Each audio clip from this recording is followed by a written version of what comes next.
Welcome to InGame Live PrimeTime, hour number one of our 2-hour extravaganza. Scott Wetzel, Dave Sharapan for the next 2 glorious hours, taking you right up until 10 p.m. Eastern Time, watching, analyzing, and most importantly, betting and hopefully winning against the boys in Vegas over the next 2 hours.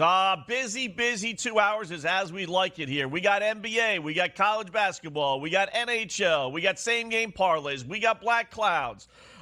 We have alternate universes as well over the next 2 hours. We got the greatest sports axiom of all time in play tonight. And we have the SportsGrid debut, Dave Sharapan, of the anti-celebration celebration system. All over the next 2 hours. And George Kurtz, and hopefully Cam Stewart will join us as well. What's going on, my friend? I like the sounds of all that. That's going to be a lot to keep up, but we'll keep the show moving. We got Matty G behind the scenes, making sure we're advancing the ball down the field. No more football references. Football season's over. What a glorious time. It's great, isn't it? I love it. I mean, it is. We got nonstop basketball leading up to March Madness, college basketball. Of course, NBA, big slate tonight. A lot of questionable games, questionable spreads. But, there's a lot to look at on the court and both, in game as well. But I mean, I came ready to kind of will it into existence tonight. We need goals. Good man. And I like the under in the Knights and the Maple Leafs game. So I came a little confused, but we came like this with Maple Leafs and Knights. And I thought I can't come in all night stuff because then that would kind of be black clouding the Austin Matthews play of the month. We need goals. Goals in February. Austin Matthews, 28-1. I mean, who comes up with this? This is a Wetzel special. We just need goals. We didn't get any on Saturday. We got a great game. Yeah. Avs Maple Leafs was one of the games of the year. But we need goals tonight, Scott. It's 0-0 after one period. I'm nervous. I don't like it. Yeah. We had to look positive. This has been, so far, all my plays tonight. Although I will tell you, I'm sitting on the under Cincinnati, right? So I didn't watch a stitch of the game because I'm getting set here for the show and doing all my notes, right? So I look up, I get the games on here in the corner, and it's 21-16 or something goofy like that. Right? The game's going to go under, right? So I watched the final 20 seconds, Dave. 20 seconds.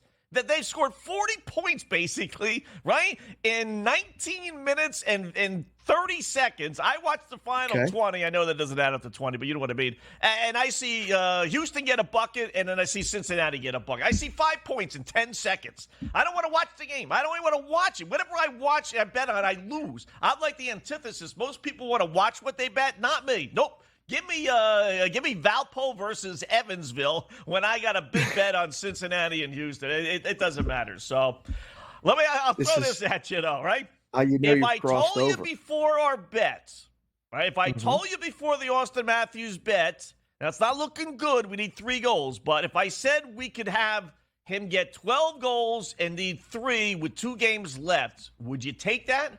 I think I would have. 100%. With one of the games being Arizona, yes. Bingo. Yes. Bingo. I would have taken that for sure. Now,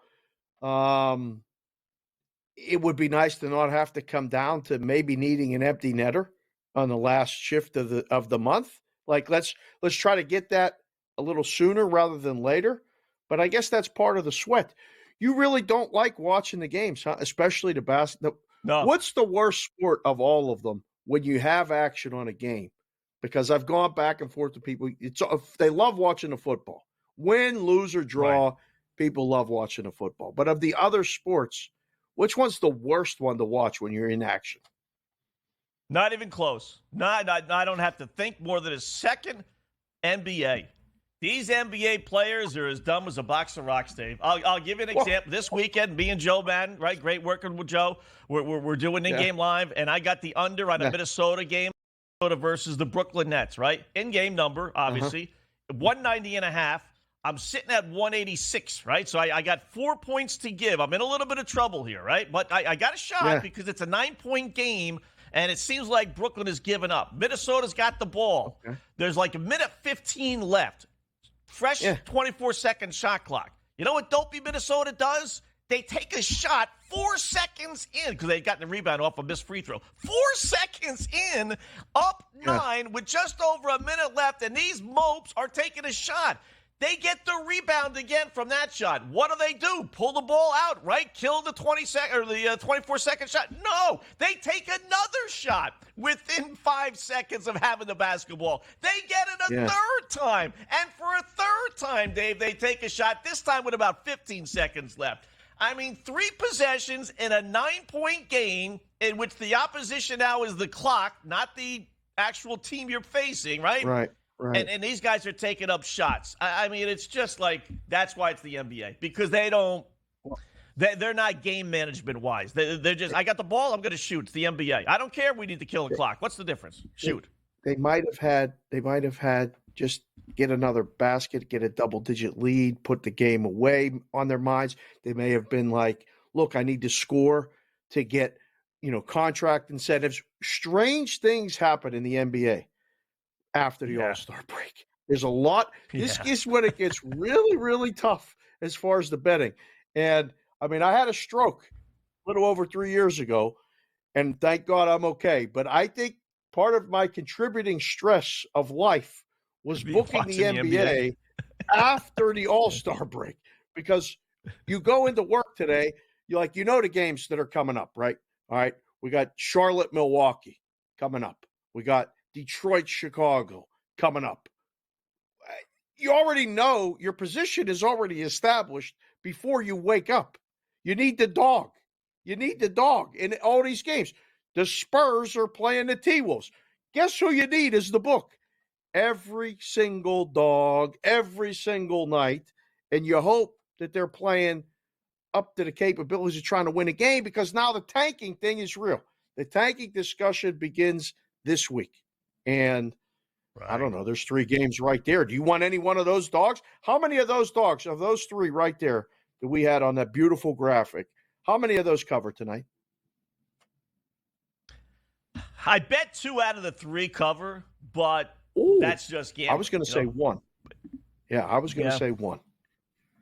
It's just one of those just nights because most people are betting the favorites. That's why. Yeah. Maybe the Pistons because the NBA screwed them against the Knicks, so they figure they owe one to Detroit. Yes. Maybe the Spurs because they laid a complete egg. Maybe they're gonna a little bounce back. But yeah, it's tough. I mean, these teams are tough. Bad, Dave. Like you can make a case. You bet pick a bad team in the NFL. Even Arizona, right? With Kyler Murray back. Yeah. Carolina was a little tough, but you got a fighting chance if you say, give me Arizona plus the 9. I'll take a shot. Why not? Right. Right. But these NBA teams, I'm sure the bookie is hanging up the phone saying, let's get this guy on speed dial. He's betting the Pistons.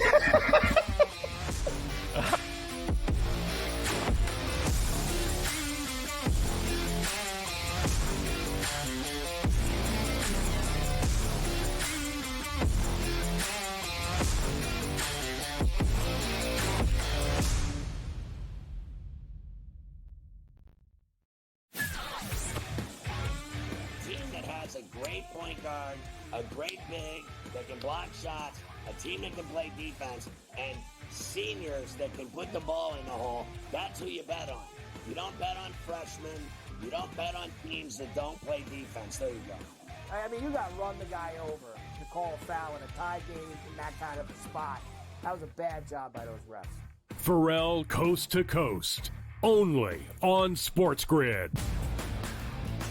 The Lakers lose by double digits last night on the road in Phoenix against the Suns. The Suns get their first victory following the All-Star break, winning by 10 in covering. Anthony Davis played 42 minutes in that game. LeBron James played 37 minutes in a loss. This is the same thing. It's like repeating this over and over and over. Sure, do you want to win these basketball games? Yes, but you sort of say to yourself, all right, at what cost do we have?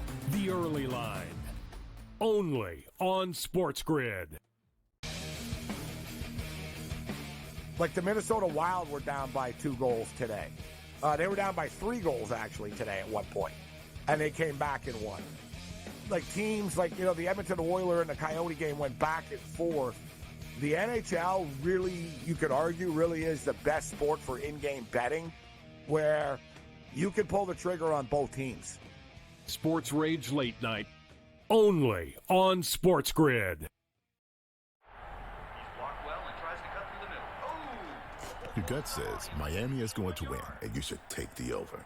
Your gut also said your NFT selfies would only go up in value. They didn't. But your head is on SportsGrid and knows the QB is in concussion protocol.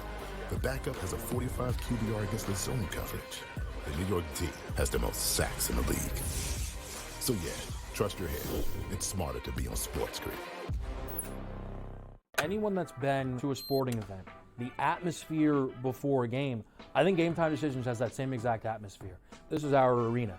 This is what we do. There is going to be an energy to Game Time Decisions that you will feel night in and night out. The excitement you get when you lock your bets in, when you're figuring out what you want to do, we can zone in on the biggest games each night. I want this to be the place that people come to before the games start so they feel as ready as possible to lock in their cards. We are going to hit every single one of those markets that you need to know about. We're going to go through every single thing, and I've got a great team behind me that's going to help me get the job done. There is not going to be a better place, I promise you, than Game Time Decisions to get that new information, react to it, and be able to then bet accordingly. We will have everything at our disposal, and we will use that to our advantage.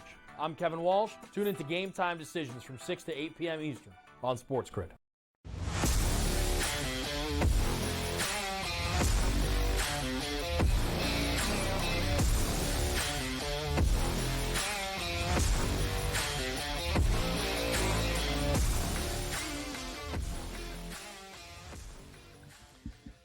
All right, welcome back. InGame Live, prime time here on the grid, just getting underway. Scott Wetzel, Dave Sharapan, along with George Kurtz in about a half hour. He'll join us. Cam Stewart, hour number 2. We got a whole lot to get to, Dave, including one of the greatest sports axioms of all time, really the best, and I've been saying that for the longest time, and that is winners bet with streaks and losers bet against streaks. So let me start there with the NHL, because we had the Montreal Canadiens tonight. Now, listen, I know it's Montreal. They're not great, but they're a feisty little team. You know, they put up a fight every now and again. They're not like a dog. I don't view them as like a San Jose team.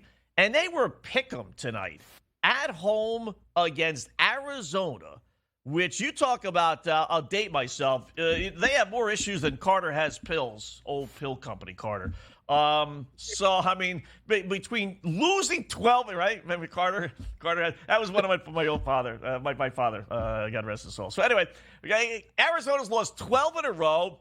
They had to kick a guy off the team because there was a video of him apparently with cocaine in front of him that he apparently posted on Instagram. They don't know that they're playing in an arena that most high schools wouldn't play in. I mean, there's a mess, right? And yet somehow or another, a team like that's lost 12 in a row is pick'em. So Montreal's leading 1-0. I don't know. I mean, I took the Canadians. I bit, but did you have raised eyebrows when you saw that line today? Absolutely. Yeah. So, when you look at these things, and we used to do this, it would be one of those situations where how high can you make Montreal? You don't want to give away the store. When Arizona finally wins, you want to at least, you want to ideally make money every day, but you don't want to give away the decision. So you kind of come up with a number, and we do pick them. I guess pick them. But when you look at it from the better standpoint, that's definitely a Montreal play. They're up 2-0 now. Second goal in the second period here. So yeah, we're up 2-0 in that one. That's good. Still no score in this Knights Leafs game. Doing my best, but we got 11 minutes left. I got it on here, and it looks like a playoff game. I mean, they're dead even in shots. It's now 14-13 in shots. I don't like the looks of this. We got to get the first goal. Although I don't know if the Leafs don't get the first goal, that might be better. That might open things up. I don't know. What other games did you look at today, NHL board, and go, okay, it's time. We need to look at this and make a play. The Red Wings, was that one of them? Nah, I was worried about the Red Wings just because of all the hype and everything in Chicago, and then Patrick Kane and DeBrincat scored, and I could see just a little bit of a letdown today. The two teams that were in letdown spots, them and then Wake Forest, we'll get into later on with Notre Dame, with the anti-celebration celebration system making its debut, nationwide debut. Okay. Yeah, no, not that one. I like the under. I will say, and it's 1-0 only Philadelphia Tampa Bay, just because the Flyers, who are a pretty good under team, gave up 7 to your Penguins last time out. So I thought, okay, you know what? I can see Tortorella read them the riot act, right? Especially since they lost. So I figured that. So I do like that. It's locked right now, 1-0 early second. So, the Red Wings just scored twice. I'll tell you, they could score. They're not a bad little team, Dave. I don't know if they're quite ready just yet, but they're getting to be a halfway decent team. 4-1 over the Capitals tonight. I'm just impressed with the Red Wings in general. They're having a hell of a year in Detroit. After what the Lions did, getting to the NFC Championship, ride right into the worst basketball team in the NBA, the Detroit Pistons. Okay, that's maybe what they're used to a little bit, but the Red Wings look back. They get Kane. That moment Sunday, I talked about it with you and Zeno on Sunday night. I loved it. Absolutely loved it. We got a goal for the Golden Knights. So 1-0 Vegas, just so you're aware. That's good. So here we go. That'll open things up. We got to get a power play, bounce right back. Yes, Red Wings are going to be a problem in the playoffs. I think, depending on the matchup, where they're at, I think they're going to be that team in the bottom half playing a higher seed, and the higher seed going, really? We drew the Red Wings in this spot? The Red Wings at home are going to be a very difficult out. And over the course of a series, I think they'll be very entertaining games. Probably the antithesis of playoff hockey, where you're looking to play under. I think, like you said, they can score. They might be that series that goes over more than it goes under. How about the other weird line in hockey today was Carolina, a road favorite at Minnesota, which is playing its best hockey. We got no score right now. First minute, opening minutes, 14 and a half minutes left in the first. They were a minus 150 favorite. Minnesota's, like I said, playing its best hockey, 7-1-1 last 9. Carolina's doing okay, 6-3. They did lose their last game. And the coach Brind'Amour wasn't too happy about that lack of effort. But to make them that's a pretty good sized road favorite, right? 150. I actually thought they would be a dog, let alone not a favorite. But at worst, pick them. What was up with that line? We get the backup in here from Minnesota. Same thing. If you make that line, just blank and look at the numbers, it's probably slightly better than a pick 'em. Carolina minus 115, minus 120, and then maybe take a bet to let it come back. And instead, it's steamed up. And I think it's indicative of what people think in the market. Bad guys, people that are moving money, people that are moving lines, have Carolina pretty highly rated. And I don't think they're ready to buy into the Minnesota hype yet. So Minnesota has played a lot more over games than under games this year. Minnesota has played that style of hockey that you go, this looks fun in the regular season, but I don't even think they're going to make the playoffs. But I thought the same thing this morning. I thought, all right, what am I missing? Because you're right. Minnesota is playing their best hockey this season right now. I was like, all right, the cross-conference matchups are a lot of hesitation, trepidation. I think when you're betting, I think you got to be very careful, like just making assumptions. The division games, the conference games, a little bit different. These one time in each rink, middle of road trips or first game of road trips, you never really get the full handicap because you don't know all the details. So always tell people, just caution with those ones, caution. Yeah. Got Winnipeg, no score, St. Louis. That's just getting underway about 6-7 minutes in. Jets playing better hockey now. They were playing great. Then they had a little bit of a tailspin. Now they're back at it. They won 6 of their last 7, including 3 in a row. And yet they're not, just to give you an example of how crazy some of that Carolina line is, right? So Carolina, 2 good teams, Minnesota, they're favored by 150 on the road. And yet Winnipeg at home, which is playing great hockey, right? And St. Louis is mediocre at best, and yet Winnipeg is only minus 188. You don't even have to lay 2-1 on the Jets who are at home. I mean, I'm not big on laying minus 188, but maybe in regulation. This is we'll put them surprising to even hear you say that, because usually anything more than 150, you're looking. You do that face, you do that sound, you make that noise, and I go, he don't want nothing to do with that. I believe me, we've done enough shows together, I can hear it, or I don't even have to hear it, I can see it if you were on mute. He's like, you don't like that one. Winnipeg got to beat aside, but it makes sense as the season goes on, too. The bigger favorites become smaller because it's crunch hockey. Time. Anytime, like those guys are still trying. The Blackhawks played the Red Wings to overtime on Sunday. They're the worst team in hockey. There's games that you go, I can't make this team too big of a favorite. I mean, look at the Sharks tonight against the Devils. That one, excessively high. Excessively high. Yeah. I mean, who is New Jersey to be laying 250? I think I saw it at minus 280 earlier today. Right? On the road against anybody. Yeah. It's crazy. Makes no sense. That's nuts. So, all right, quick break. We'll come back. We got same game parlay action. We'll take a look at college basketball, NBA as well, right here on the Grid.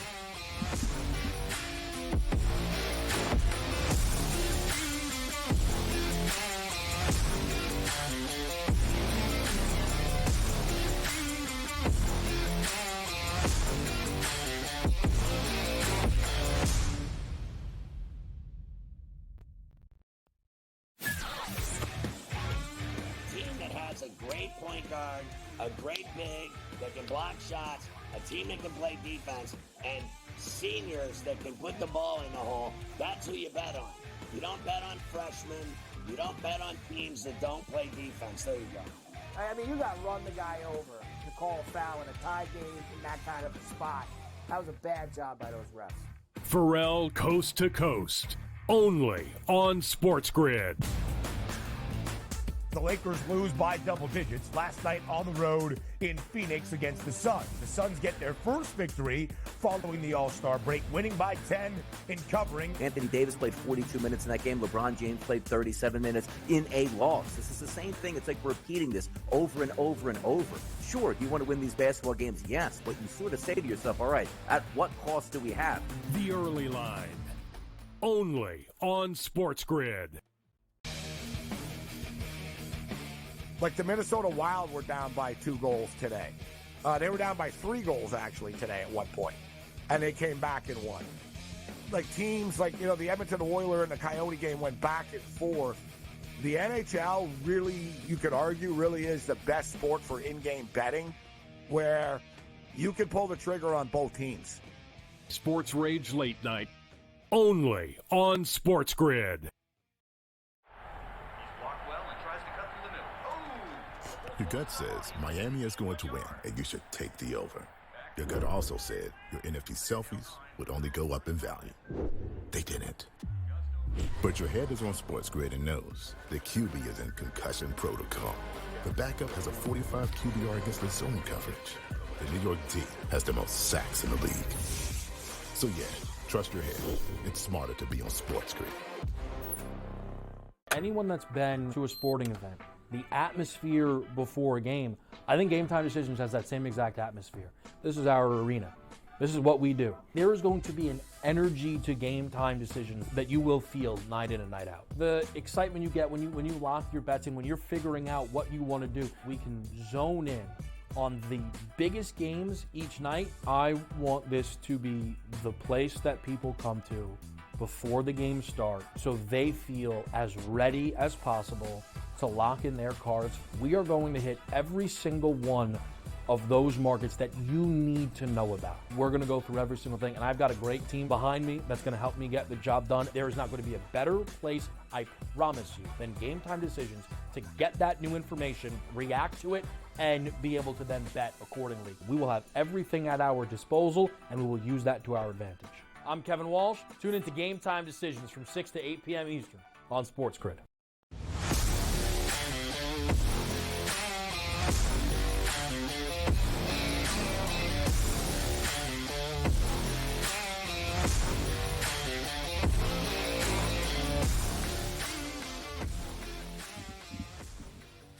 All right, welcome back to End the Game Live Prime Time here. Hour number one, Scott Wetzel and Dave Sharapan. Looked at a little hockey. How about a little NBA? We got a decent little slate. Got a ton of college basketball as well we'll get to. But the NBA, the subject of our same game parlay tonight.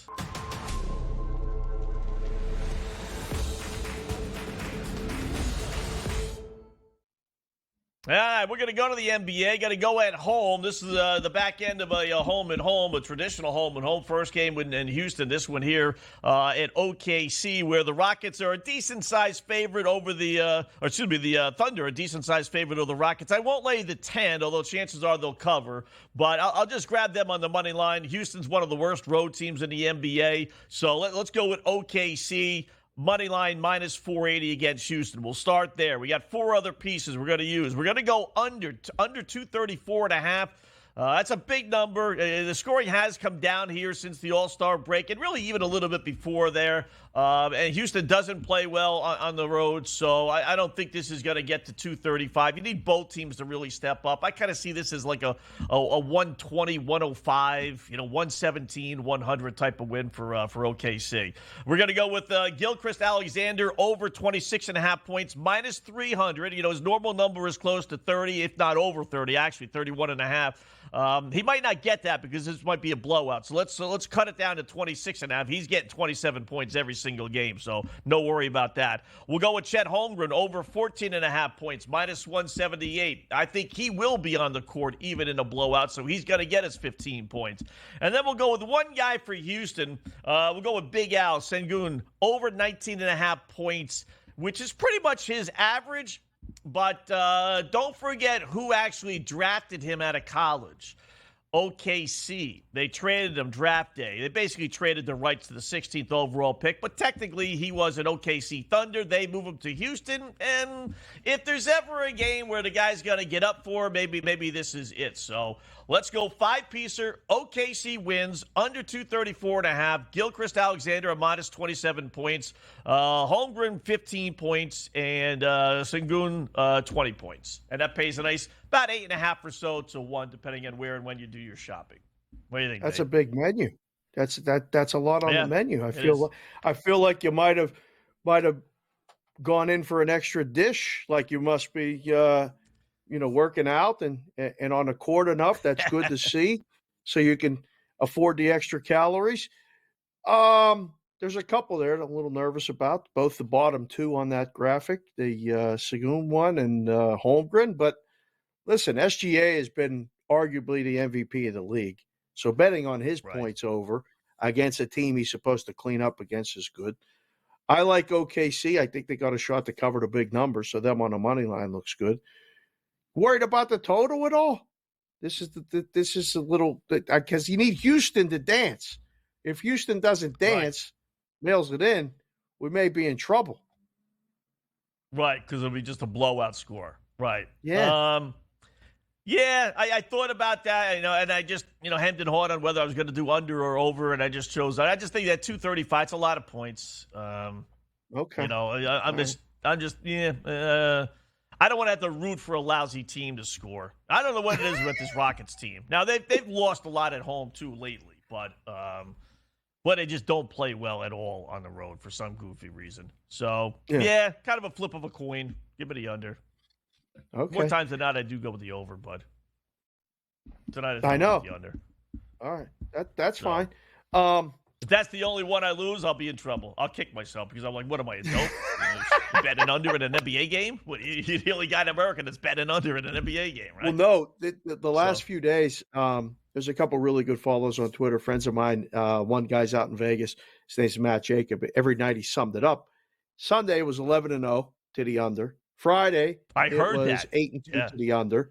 I mean, like this is one of those stretches where the books got the numbers pretty good, and you see these big scoring games by individuals, and some teams getting way over their team total on the regular, like the Celtics first half, which doesn't look like it's going to get there tonight. But the totals have been going under, so something to keep an eye on. Bad news: it's 2-0 Golden Knights. Less than 5 minutes to go, but the Maple Leafs just went on a power play. This is our time, Scott. This is the time we need to go. We need a goal.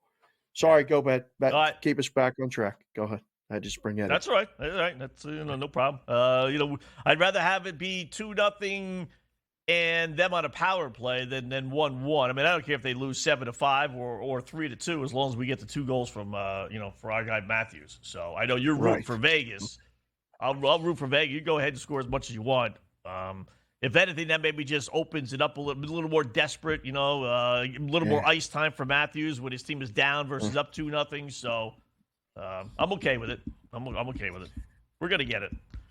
No Brunson for the Knicks tonight. How about Miami last night? Just to kind of tie it into the Knicks tonight.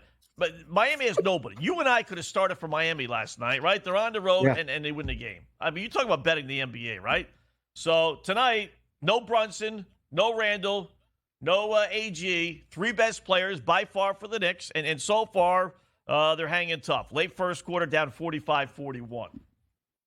I couldn't buy into the Knicks knowing that, but we've seen it happen 1,000 times, right? These teams with no players, they win. It's amazing. You go from this morning, Pelicans small favorites, wondering why. I saw that. Did a couple shows. I'm like, all right, there's something going on here. Somebody must be questionable. We'll wait and see. And then, I go pick up little Consig, I call her, my 10-year-old from school. And then I get ready to go and do the hit with Kevin. And I click refresh on my odds screen. I'm like, 6.5. What happened? What, did everybody not play? And I got a guy that's going to the Knicks game tonight. He's a partial season ticket holder. And I'm like, what's going on with the Knicks game tonight? He said, no Brunson. I said, what does that mean? He said, probably no chance. I said, yeah, no chance for the Pelicans to cover. I said, this is one of those ones where the books take the injury replays. They don't close. We never take the line down. You just let them bet it. And at the end of the day, it feels like the injury replays in the NBA used to be money. They used to be just, if you were on the right side of the injury play, it was huge steam. If you touched your ticket, you got burnt. It was so hot. Now, you might as well just light it on fire because you throw it away. They don't win. So tonight, you're talking about Miami last night. They're going to Portland. They're laying a gigantic number at Portland. You know what's going to happen tonight, right? They're going to lose. We'll get to it later. They might lose outright. They might lose outright. Yeah. They'll win last night with all their guys out. They'll get some of them back tonight, right? And you watch them lose to the worst team in the NBA this side of Detroit. Yeah. Which is, by the way, Portland lost 6 straight, all at home. Lost to Charlotte. Charlotte did Portland last game, Sunday night. At home. You watch them Charlotte's playing better. You watch them beat the Heat tonight. Charlotte's playing better. They made a trade. Cam's been talking about them every night when he comes on this show. I don't think a lot of people are even paying any attention to that. But Charlotte's playing better. They've been more competitive in games and winning games that probably, I don't know if they're trying to lose or not, but they're not trying to lose now. They have a bunch of guys on the team that are playing full basketball games. No more like play the first half and mail in the second half, play 3 quarters and just, go away in the fourth. They're playing competitive basketball for 48 minutes. Well, they're down 16 today after 1, so we may put the black cloud on them against Milwaukee, albeit. Yeah. Getting 22 and Do a you half. have the black cloud play? When is that coming up? That's coming up about 20 minutes. 20 Perfect. Minutes. All right. That is in, I forget what it was. Oh, that's in hockey. That's in hockey. Can't lose. Can't lose on this black cloud. Why do you always say can't lose? That means it can't. That you I know, can't lose. But it's so obvious. It's one of those where the book is like, who's taking the other side of this? Nobody. Nobody could. It's too easy. So you watch. Do a little round robin money line parlay. Knicks, Portland.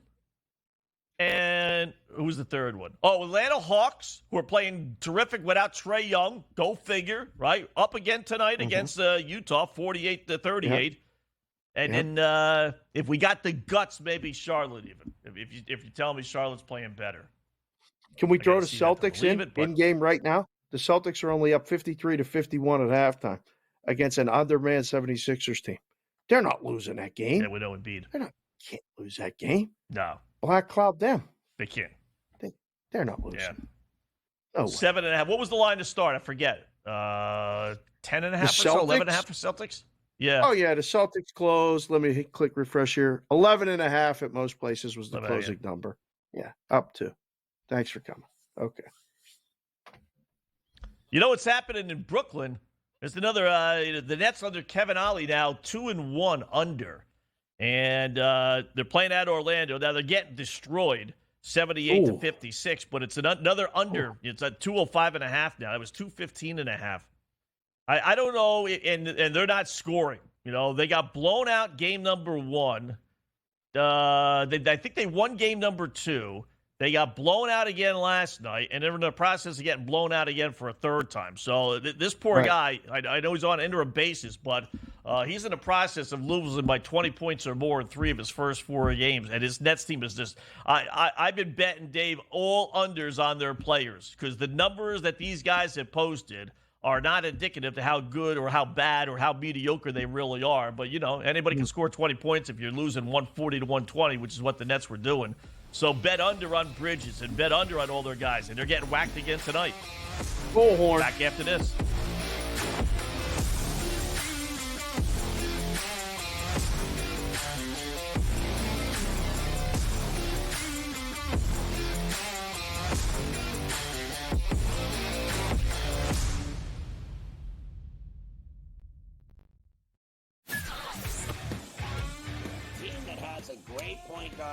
A great big that can block shots, a team that can play defense, and seniors that can put the ball in the hole. That's who you bet on.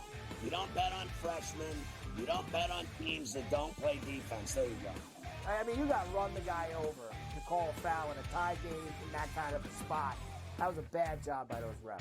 Pharrell Coast to Coast, only on SportsGrid. The Lakers lose by double digits last night on the road in Phoenix against the Suns. The Suns get their first victory following the All-Star break, winning by 10 in covering. Anthony Davis played 42 minutes in that game. LeBron James played 37 minutes in a loss. This is the same thing. It's like repeating this over and over and over. Sure, you want to win these basketball games, yes, but you sort of say to yourself, all right, at what cost do we have? The early line, only on SportsGrid. Like the Minnesota Wild were down by 2 goals today. They were down by 3 goals, actually, today at one point. And they came back and won. Like teams like, the Edmonton Oilers and the Coyote game went back and forth. The NHL really, you could argue, really is the best sport for in-game betting where you can pull the trigger on both teams. Sports Rage Late Night, only on SportsGrid. Your gut says Miami is going to win, and you should take the over. Your gut also said your NFT selfies would only go up in value. They didn't. But your head is on SportsGrid and knows the QB is in concussion protocol. The backup has a 45 QBR against the zone coverage. The New York D has the most sacks in the league. So yeah, trust your head. It's smarter to be on SportsGrid.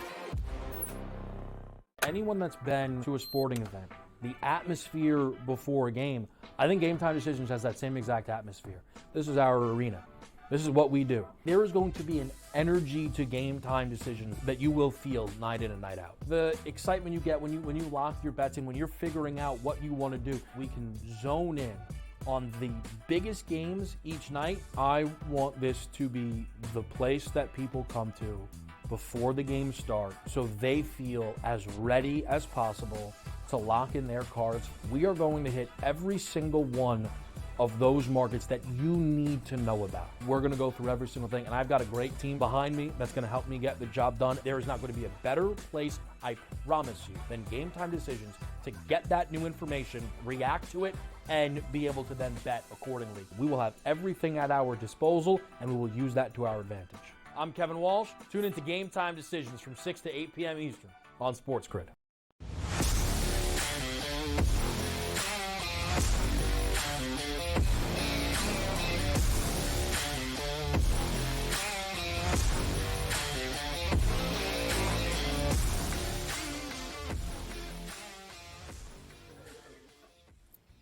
Welcome back, InGame Live Prime Time, hour number 1 of our 2-hour extravaganza. Scott Wetzel, Dave Sharapan for a fast 2 hours until 10 p.m. Eastern Time. Talking a little hockey, a little baseball here as we got to figure out what we're going to do this time of the year. We got to figure out we're betting on the Dodgers. We'll take like one team a night. On the Dodgers every game or against. We'll get to that and a little hockey as well with our guy, George Kurtz. What's going on tonight, George? How are you, my friend? Doing well, boys. Doing well, right? Enjoying. There's a whole bunch of hockey games tonight, and I'm that crazy person, by the way, as far as the Yankees. They played this afternoon. Yeah, and I know what the score was, but I'm still recording the games, man. The Major League Baseball Network is replaying it right now. Okay. We'll get to you the actually baseball in a watch that, second. George? What? I will watch it quickly. It's a 2 hour. They're already condensing it. It's a 2 hour game, 2 hour on MLB Network. It'll end at 10. And once one of my TVs frees up, but there's not 6 hockey games going, I'll watch it. I'm not going to tell you, Dave, that I'll pay attention to it, fully, but it'll be on. Let's put it that way. Okay. All right, let's start in hockey tonight. Vegas just scored again. We need 3 goals, George, in our Austin Matthews 15 goals in the month of February, 28-1 bet. We need 3 goals in his final 2 games tonight and Arizona Thursday. After 2, they're down 3-1. It's not looking good, is it? No. I mean, I wouldn't say you're dead. You want a goal tonight, right? We won't be greedy. You want a goal tonight. Get Matthews a goal in the third period. Go for 2 against Arizona, a weaker defensive team. I assume is on Thursday. So I wouldn't say you're dead yet, but certainly not looking good. That being said, neither is my bet on the Toronto Maple Leafs tonight. No. It's not. And my total was looking good under 6.5 until that goal right there, and that's not looking good. So can't win them both now if you take Toronto and you have under. So something else to worry about. George, we talked a little bit earlier about the Red Wings and Sunday was a great moment in hockey, just period, with Kane going back to Chicago. And on Chelios' retirement ceremony night, he gets the game winner on a breakaway, does the Showtime celebration. Hockey fans, it was just a fun moment. But the Red Wings are for real. Big number tonight against Washington. Are the Red Wings gonna be that thorn in someone's side in the playoffs? Do you like Detroit at all? It'll be tough, Dave. They're going to play one of the better teams, right? You're looking at there'll be a wild card, more than likely. So now you're facing, the Rangers round 1 or Boston, Florida, Toronto. I don't see them beating anybody. I wonder this, Dave. I wonder, are they that team that has to lose first before they do some damage in the playoffs maybe next year? They can be a pain in the ass, though. That being said, I don't think it'll be a sweep by any of the team. Probably I would pick one of those teams to win in 6. The Red Wings are that young team sort of playing with house money, nothing to lose here. So I like what they've become here. And I was on them tonight. One of the few things that's going my way tonight was the Red Wings against the Capitals. They might be a good team, though, George, right? I think if you ask most people, where's Detroit in the stands, and they say, oh, yeah, they're in last place, next to last place, whatever. They actually have 4 less points than the Carolina Hurricanes and the Florida Panthers and the Toronto Maple Leafs, rather. Whereas I think if you ask people Carolina and Toronto, they'd be like, oh, yeah, they're in first, second place, without knowing the standings and everything. But this might be a good, bet on team because I don't think the odds, and Dave, you'd be better to talk about this than anybody, that I don't think they're going to reflect how good and how well this Detroit team is playing, right? I agree with you. I've been betting on them for a while. I like the Red Wings a whole bunch here. I thought coming into the season that 3 teams in that division were going to improve. Now, I'm not saying, Stanley Cup contenders, but improve. Detroit, we got it. Ottawa, well, not so much. And the Buffalo Sabres, also not so much here. Ottawa has an excuse with Pinto and the gambling, whatever he was doing that they won't tell us he was doing. Buffalo, I don't know. Maybe it's just Buffalo. It's never going to work out for them. But Detroit is realizing. Dave, it's been forever, man. I thought Buffalo would be better this year. I really thought they'd be better. Not a Stanley Cup contender, but to contend for a playoff spot. Instead, not so much. Well, 2 teams that are contending for a playoff spot, and I think is going to be an excellent game tonight, although one's on a back-to-back, is Colorado and Dallas. And it's kind of a strange line to me where I feel like it should probably be a little bit higher. I like the Avalanche at home. They've been that team, one of those teams that you just kind of just cash at home. And Scott brought it up a while back, McKinnon to get a point in every home game. He's got to get a point tonight, right? And Avalanche on the card, or you think Dallas got a shot? No, I read it the same way as you, Dave. I was curious at Allen's played the Stars last night. I was one, hey, miracle. But I was wondering, okay, what's going to be the price tonight? Dallas, second half of back-to-back, going to Colorado. Colorado has one of the bigger home ice advantages in the NHL. You know, the thin air, mile high and all that here. Minus 140, and it's been minus 140 for hours now. Yeah, I'm on Colorado. I'll take that. I think they're they're the better team anyway, probably. No Tyler Seguin. He's out week to week with the injury there, so that weakens up Dallas up the middle. And Seguin is back to playing pretty good hockey here. Edger is in net. They went with Wedgwood last night. I don't think that makes all that much of a difference. Wedgwood's a good goaltender himself. Give me the Avalanche tonight. I said I read it the same way you do. How about Carolina, Minnesota, George? Dave and I were talking earlier about how there's kind of a weird line that Carolina was that big of a favorite on the road, minus 150 or so. 1-1, still in the late first period. Minnesota was leading 1-0, but Carolina just tied it up not that long ago. But your thoughts on that game? Yeah, currently it's locked, and I don't know why, looking at it here. Yeah. It's not one of the games I have on TV either, so I can't check it. I thought the line, same as you, was a little too high for me. I think Carolina is the better team. Minnesota's playing good hockey of late. They're trying to convince maybe their ownership to buy here before the deadline, which is next Friday here, to add a piece or two. Maybe they can squeeze into the playoffs. Oh, Minnesota scored here, 2-1. So that's why it was locked. Minnesota, maybe it's under review, and that's why they haven't unlocked it yet. But Minnesota right now is ahead 2-1 here. Carolina doesn't score a ton of goals here. And, still waiting for Svechnikov to be Svechnikov this year. He's been kind of slow here. I didn't bet the game. That's the bottom line. I didn't bet the game. Just thought the line for Carolina was too high. Penguins, Vancouver. Okay. I watched what I thought was like 1989 hockey on Sunday, on Hockey Day in America, between the Flyers and the Penguins. Thought it might go under InGame 7.5. Nope. Went again under 10.5. Nope. 7-6 final. They were just flying back and forth. Now the Penguins start the road trip out in Vancouver. It's minus 154. A lot of respect for the Penguins in the lines. And again, if the season ended today, they're not in the playoffs. They got a bunch of games in hand.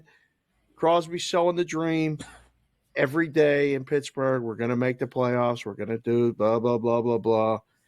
I'm looking at this going, how does Vancouver not win this thing? In a game, Yari and Demko confirmed.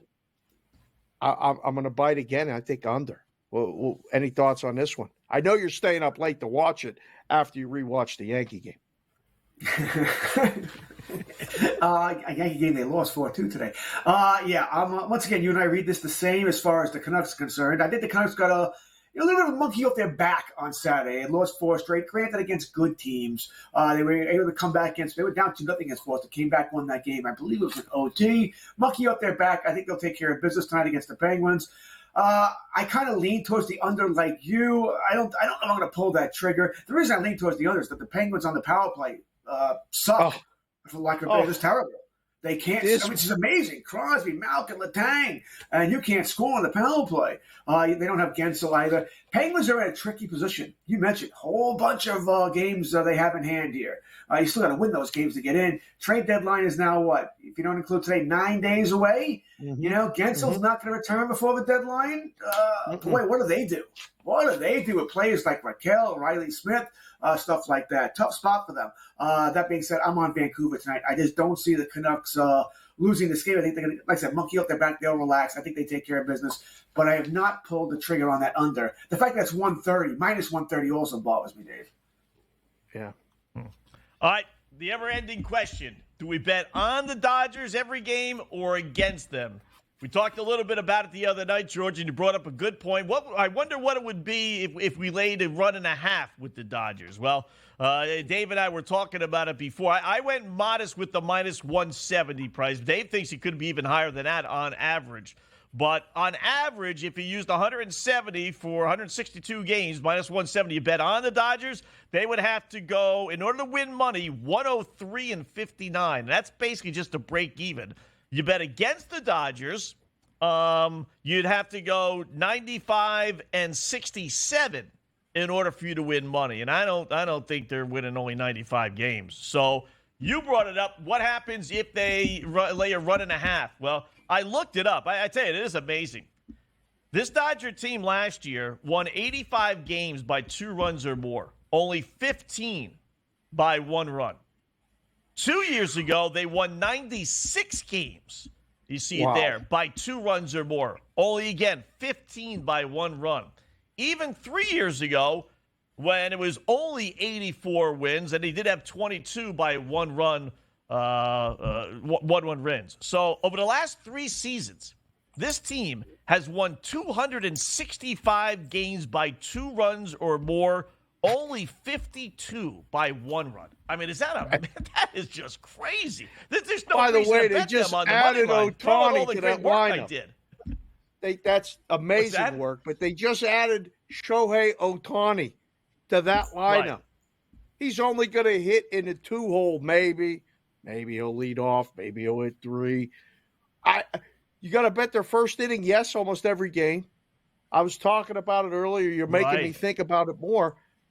How in the world are you going to get money on them when they play the Rockies or when they play the Giants?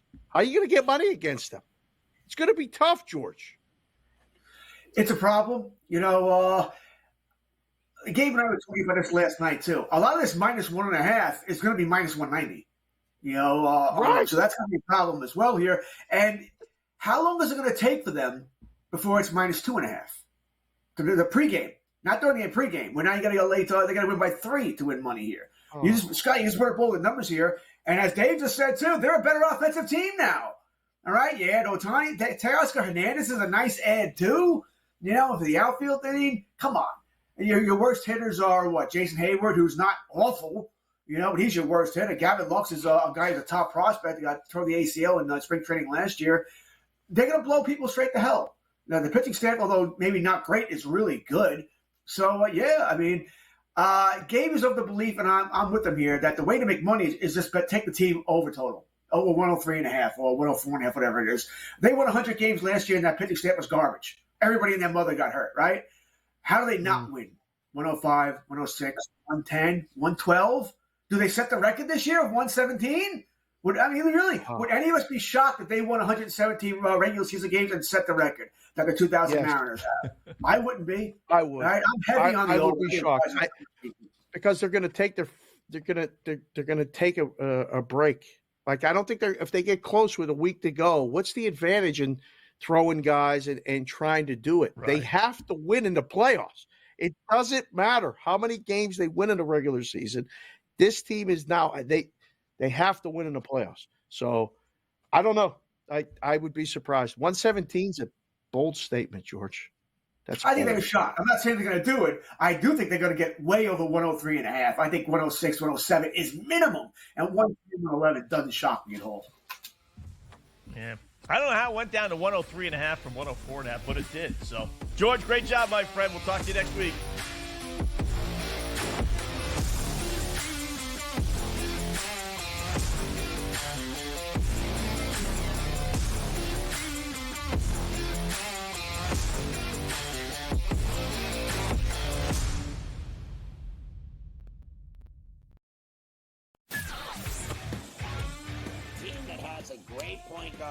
A great big that can block shots, a team that can play defense, and seniors that can put the ball in the hole. That's who you bet on. You don't bet on freshmen. You don't bet on teams that don't play defense. There you go. I mean, you got to run the guy over to call a foul in a tie game in that kind of a spot. That was a bad job by those refs. Pharrell Coast to Coast, only on SportsGrid. The Lakers lose by double digits last night on the road in Phoenix against the Suns. The Suns get their first victory following the All-Star break, winning by 10 in covering. Anthony Davis played 42 minutes in that game. LeBron James played 37 minutes in a loss. This is the same thing. It's like repeating this over and over and over. Sure, you want to win these basketball games, yes, but you sort of say to yourself, all right, at what cost do we have? The Early Line, only on SportsGrid. Like the Minnesota Wild were down by 2 goals today. They were down by 3 goals, actually, today at one point. And they came back and won. Like teams like, the Edmonton Oilers and the Coyote game went back and forth the NHL really, you could argue, really is the best sport for in-game betting, where you can pull the trigger on both teams. Sports Rage Late Night, only on SportsGrid. Your gut says Miami is going to win, and you should take the over. Your gut also said your NFT selfies would only go up in value. They didn't. But your head is on SportsGrid and knows the QB is in concussion protocol. The backup has a 45 QBR against the zone coverage. The New York D has the most sacks in the league. So yeah, trust your head. It's smarter to be on SportsGrid. Anyone that's been to a sporting event, the atmosphere before a game, I think Game Time Decisions has that same exact atmosphere. This is our arena. This is what we do. There is going to be an energy to Game Time Decisions that you will feel night in and night out. The excitement you get when you lock your bets in, when you're figuring out what you want to do, we can zone in on the biggest games each night. I want this to be the place that people come to before the games start so they feel as ready as possible to lock in their cards. We are going to hit every single one of those markets that you need to know about. We're going to go through every single thing, and I've got a great team behind me that's going to help me get the job done. There is not going to be a better place, I promise you, than Game Time Decisions to get that new information, react to it, and be able to then bet accordingly. We will have everything at our disposal, and we will use that to our advantage. I'm Kevin Walsh. Tune into Game Time Decisions from 6 to 8 p.m. Eastern on SportsGrid.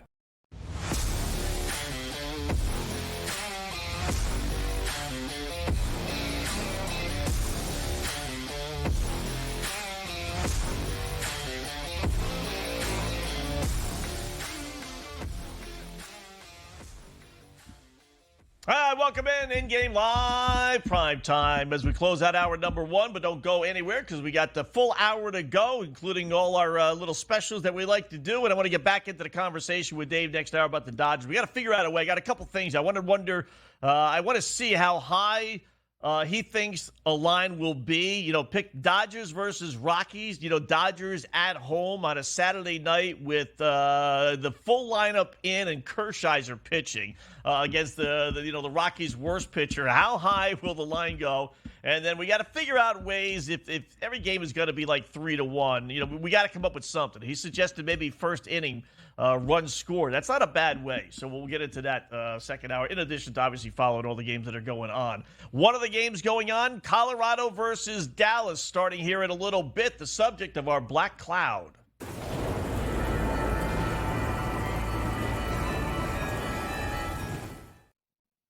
Yeah, you know, I hemmed and hawed on this one, Dave. There were two plays here. You're either going with Colorado minus the 140, but I said, that line looks suspiciously low. So I'm going to go with over 6.5 goals, Colorado versus Dallas. Kind of the same premise. Dallas playing 3 games, 4 nights, back-to-back. And the back-to-back is playing yesterday afternoon, losing to the Islanders, no less, and then coming into Dallas. You know, whoever wants to play back-to-back games, nobody, and then you go to the high altitude of Dallas, good luck. They're not going to have any skates, so I'm kind of counting on Colorado to get about 5 goals today. Little 5-2, 5 or 6-2, type of win. Colorado's had 6 or 7 goals or more in 11 of their last 16 games. They're unstoppable at home. We know the McKinnon stuff. How's this game not going to get at least 7 goals? I'm thinking Colorado's going to get 7 all by themselves. I tell you all the time, why do you say it can't lose when you do the Black Cloud segment? I don't know. Because this one, yeah, you're right. The only way is what, 5-1? 5-1. Yeah. 5-1 gets you. Colorado team total. That's probably the smart play.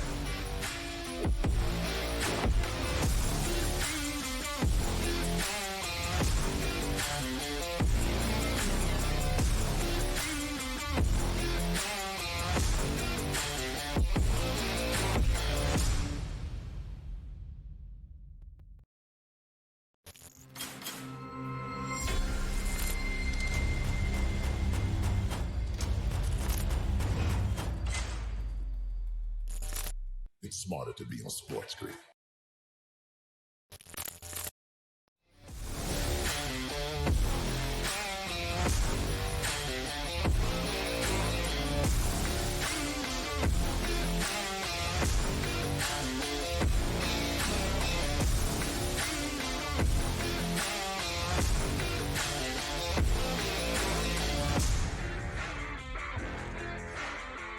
It's InGame Live Prime Time, hour number 2 of our 2-hour extravaganza on a terrific Tuesday. Things going smoothly for yours truly and the boys here as we take an hour number 2 and up until 10 p.m. Eastern Time. Little NBA. We got some college basketball. We got NHL. We'll get to it all. And I want to get back into the Dodger conversation here with Dave Sharapan as well. But I do want to mention one quickie. Houston leading by 13 over Cincinnati with only 101 points. So the under looks pretty solid on that. Kentucky's come all the way back and has taken a lead over Mississippi State. Game has already gone over. That was one of our guys' plays on the podcast, so that's a winner.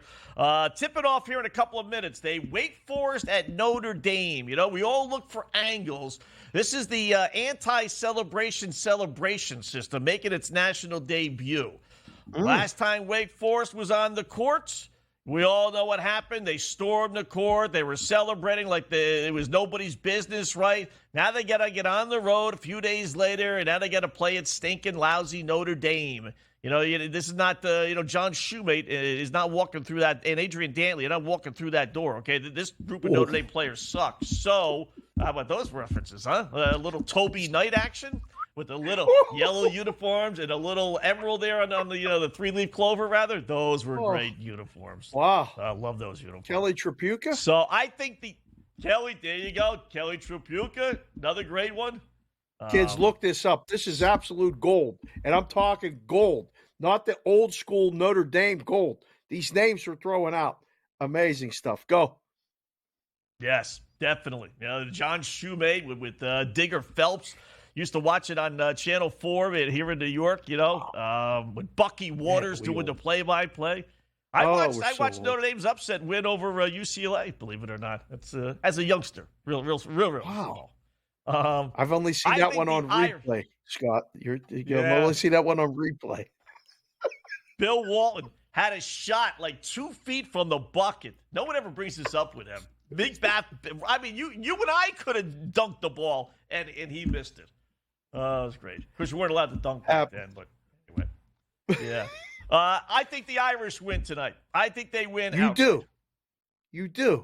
Well, listen, it's a tough spot. How many times have teams beaten somebody? Creighton, the latest example, right? Creighton knocks off UConn this past week at home. Place goes banana, blah, blah, blah, right? What happens next game? They lose to lousy St. John's. It's hard to keep that kind of mojo. You get all, and people talk about you, how great you are, blah, blah, blah, blah, blah. So for them to beat Duke as they did, storm the court and everything else, and have to win the next time out and cover a monster 6.5-point spread, oh, by the way. But I think Notre Dame, I think they win outright. I really do. I think it's a good spot for an underdog at home. It's not a bad spot for an underdog, but take the 6.5 points. You can sprinkle the money line, but take the points at home. A lot of times people like to take that shot and get that little extra pay, but it's probably a fade spot. It makes a lot of sense. I didn't have this one circled on my list of things to come with at the beginning of this segment, so that was good. I like that. But this Dodger thing, you got me thinking. You gave me a homework assignment. I'm going to have to go back and look at this now. The biggest money line that I can ever remember being in the book for a spring training game was like minus 200. And when we had it, we were laughing. Like, how could you bet a favorite minus 200 in spring training when the starters are going to get one at-bat, maybe two? I have no idea who's pitching because the manager has no idea who's pitching. They're just going to warm up guys and get some work in.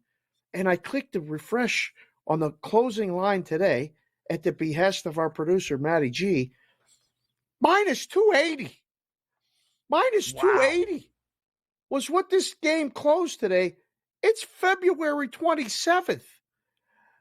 Your minus 170 average price for the Dodgers this year. Forget it. It may be a little bit light.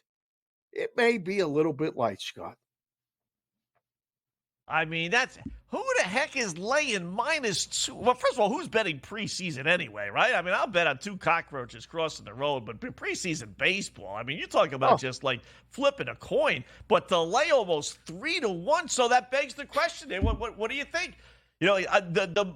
best, possible scenario. Give me the Ace of the Dodgers, whoever it ends up being this year, at home, Saturday night, we'll say, against probably the worst team in the National League or in baseball, Colorado Rockies. At least were last year, right? Are we going to hit 600? I don't ever remember seeing a 6. I know we've had 5s, but I don't think we've hit 6. You know better. Oh, yeah. Well, I'll never forget the game. There was a game during the pandemic where the Astros played the Tigers. And now the prices were so volatile back then, but we had Detroit. They were plus 500 because the Astros were minus 650, and the Tigers won the game 1-0. The Tigers won the game 1-0. Yeah. The biggest one that I ever remember doing was Pedro at home for the Red Sox, and we put up minus 450. And the first bet we took was on the Red Sox, and they lost as well. So the two bigger ones that I remember lost outright. 2-1. Pedro got outpitched in a game, 2-1, and a guy who I can't even remember who it was for the Tigers against Verlander in 2020 was a huge underdog. Pitched 7 innings, shutout ball. The bullpen kept it. Was a 1-0 game. What are we going to see? The best pitcher for the Dodgers? A's even. That might be even worse than Colorado. Oh, no. In Dodger Stadium on a Saturday night? Yeah. At least 5-1. At least 5-1. Minus 500. It's got to be. Who's going to put any shekels on the A's in that spot? I mean, you can't take 98% of the bets on one side, can you? You might. I don't know if there's ever been, again, here's another one for you. Dodgers win total 103, 104.5. A's win total 53.5, 54.5. Has there ever been a 50-game difference in a preseason win total? I don't think so. Preseason. I honestly don't think so. As fun as it is to talk about the Dodgers number, it's more fun to talk about the A's number, because how bad can it be to have to put that number up? Like the lowest, you lose 100 games, it's still 61.5 is the total. Well, it's almost 10 games worse than that. It's hard to believe when you think about it. But that percentage in that graph that you had and all that work you did, that average price of 170 with 103 being the number, that's how you come up with the number, right? It's pretty good. It's right around there. If average price is 170 and they go 103, break even. It's hard to believe. Yeah. You could win 103 games, and you're only basically breaking even with the boys in Vegas. Wow.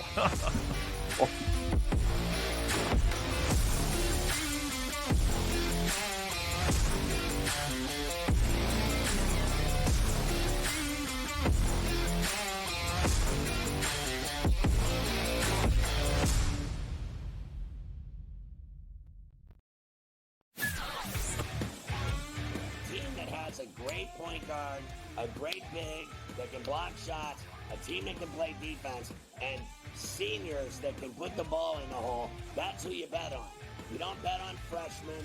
You don't bet on teams that don't play defense. There you go. You got to run the guy over to call a foul in a tie game in that kind of a spot. That was a bad job by those refs. Pharrell Coast to Coast, only on SportsGrid. The Lakers lose by double digits last night on the road in Phoenix against the Suns. The Suns get their first victory following the All-Star break, winning by 10 and covering. Anthony Davis played 42 minutes in that game. LeBron James played 37 minutes in a loss. This is the same thing. It's like repeating this over and over and over. Sure, do you want to win these basketball games? Yes, but you sort of say to yourself, all right, at what cost do we have? The Early Line, only on SportsGrid. Like the Minnesota Wild were down by 2 goals today. They were down by 3 goals, actually, today at one point. And they came back and won. Like teams like, the Edmonton Oilers and the Coyote game went back and forth. The NHL really, you could argue, really is the best sport for in-game betting, where you can pull the trigger on both teams.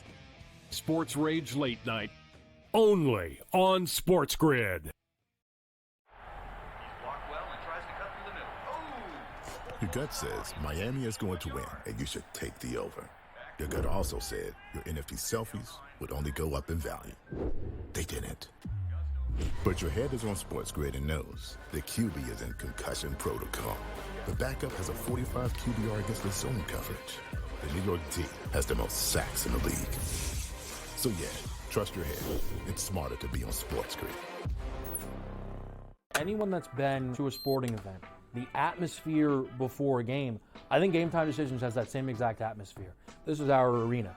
This is what we do. There is going to be an energy to Game Time Decisions that you will feel night in and night out. The excitement you get when you lock your bets in, when you're figuring out what you want to do, we can zone in on the biggest games each night. I want this to be the place that people come to before the games start so they feel as ready as possible to lock in their cards. We are going to hit every single one of those markets that you need to know about. We're going to go through every single thing, and I've got a great team behind me that's going to help me get the job done. There is not going to be a better place, I promise you, than Game Time Decisions to get that new information, react to it, and be able to then bet accordingly. We will have everything at our disposal, and we will use that to our advantage.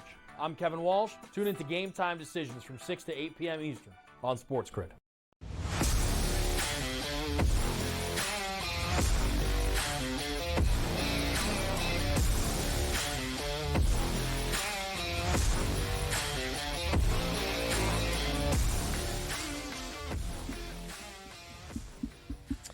All right, welcome back. In-game live, prime time. Just looking at corner of my eye, some dramatics here on the basketball court as in college basketball. You never see this in the NBA. You have 50 zillion timeouts. You generally get 50 zillion timeouts in college as well. But Kentucky wins at Mississippi State 91-89. Kentucky was up 3 with 20 seconds left, and Mississippi State hits a shot with about 10 seconds left to tie it. And then Kentucky takes the ball. They move right down the court. Guy drives the lane, hits a bucket with basically no time left. So they end up winning by 2. And then we got goofy Houston here. You know, I got to sweat out this under because they're in the process of maybe blowing a double-digit lead at home to stinking Cincinnati. I tell you what, if I'm doing any kind of scouting, and it's almost impossible to beat this Houston team, they are not handling the press by Cincinnati well at all. They turned the ball over a couple of times, and even when they do get the ball into the front court, it's been a struggle. Everyone talks about how great their backcourt is. Not when people are guarding them, I'll tell you that. So, anyway, they're up 8 with a minute left, but I'm at 116. It's not going to get to 132 unless it gets to overtime, but still, I shouldn't have to sweat out a game like that. So, Kansas up 10, Dave, against BYU, 41-31. I did like the Jayhawks, laying 7.5, big number, but I still did it. Big game in the Big 12, Texas and Texas Tech, too. That's an interesting one. Early on, 8-4 Texas. Kind of moment of truth for both teams. Anything on the college basketball slate to jump off? Would you like tonight? Anything? Well, I mean, I'm keeping an eye on Penn State and Iowa later, where big game. Penn State's trying to play their way into the big dance. And, I mean, the game in Rec Hall was fun last week, and now I want to see if they can go on the road and win. I'm a little biased, but when your team comes out of nowhere in February and wins games and starts to give you that belief that they can go to the conference tournament, win a couple games, maybe win a big one, and put themselves in position to have their name called on Selection Sunday. Yeah, that's so, focused on the hockey, but I'll be watching the rest of the Penn State-Iowa game after we get off the air. Early start. I was up 10-4. I have it to come into the first TV timeout. So, I mean, late, look at that Utah State-Fresno State game. Kidding me? Utah State, they're winning the Mountain West. The Mountain West is getting love from all over the country. Talking about getting 6 teams in. Ranked team on the road, playing a big number, playing against a team that's not very good. It's painfully obvious, right? Like, you take the dog in this spot. You want Fresno State, the Bulldogs? I personally don't. But I think a lot of guys that, again, the bad guys, the rhombuses, the parallelograms, they'll probably be on the dog in that situation. Yeah, I would think so. I can't lay that kind of wood on the road with Utah State. Listen, the Mountain West is good. I don't think they're getting 6. I really don't. No way. I don't think so. Me and Mark Zeno, we went over it, and I'd done it before as well. I came up with, when I went through every single conference, figured out who was the one conference teams, and then all the others. There are like 44 teams for 36 slots that realistically have an argument. And I was, a little conservative, but I pressed the envelope a little bit. So if you were like 15-7, I said, okay, maybe.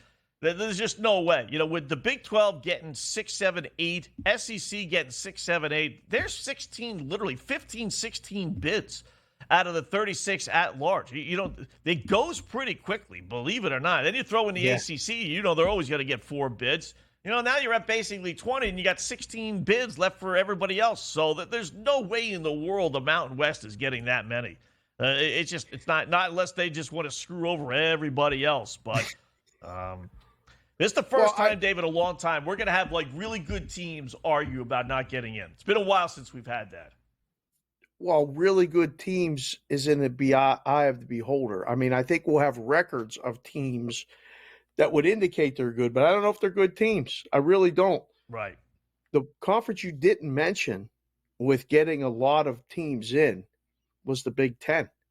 I've been looking at this going, how many teams are the Big Ten really going to get in?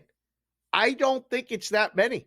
I actually think when you go through it, there's more teams that are going to come out of the Mountain West that come out of the Big Ten. I don't know who the really good teams are in the Big Ten other than the top. Okay, Purdue's in. We know that. Illinois is in. Then it starts to get like, Wisconsin, maybe. Does that do it for you? After that, I don't know. So it's going to be really interesting. The conference tournaments are going to determine so much. And I really think, I said this to Matt on BVB, the Big East tournament is really going to determine a lot of spots, because if the Big East tournament goes the way it's supposed to go early, like they're going to, if teams play their way in, then they're going to play those other teams out, like the Mountain West bubble teams, right? So I don't know. Again, we'll have something interesting to watch the rest of tonight, and this is turning bad. It's 4-1 Golden Knights. If we had a goal horn, I would tell them to play it, but the Leafs look like toast, and it's only 9 minutes left, but Leafs aren't winning this game. So I don't know who needs to hear that, but they're not coming back and winning today. That's done. Can we get a goal? Can we at least get a 9.5 minutes left? He still has to be on the ice from Austin Matthews, right? We would have been better off them having 4 less games and saying, all right, 10 is his goal total, in 9 games, than having 15 be his goal total in 12 games. Yeah. We had too many games. Stinking month of February with that extra day killed us. Yeah, leap years for real, right? We get the leap year. Do you know anybody with a leap year birthday? I don't. I don't know one person that's born on February 28th. I don't, but happy early birthday to them. Marcia Show with the goal. Cam's going to come on despondent because he was allowing himself to get excited about the Leafs, right? This is going to be a tough one.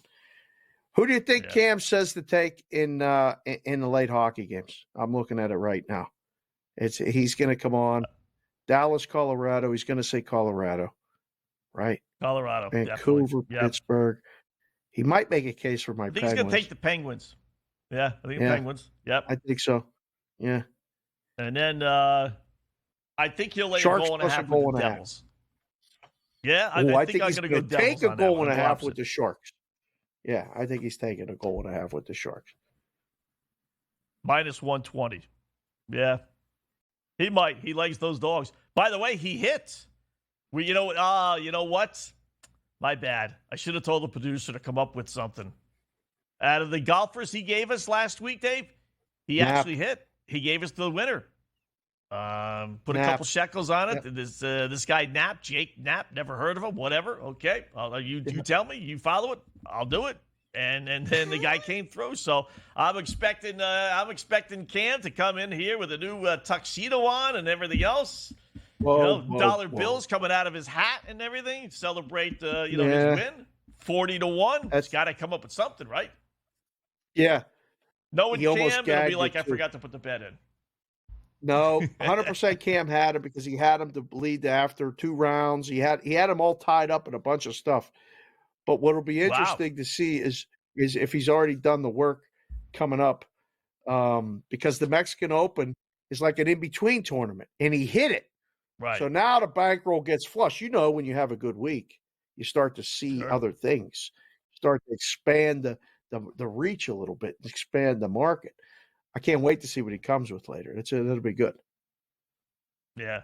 Instead of giving us 10 golfers, he'll give us like 30. He's got money to burn now. Tomorrow. Yeah, tomorrow. Not tomorrow. tonight. Yeah. Nothing to follow.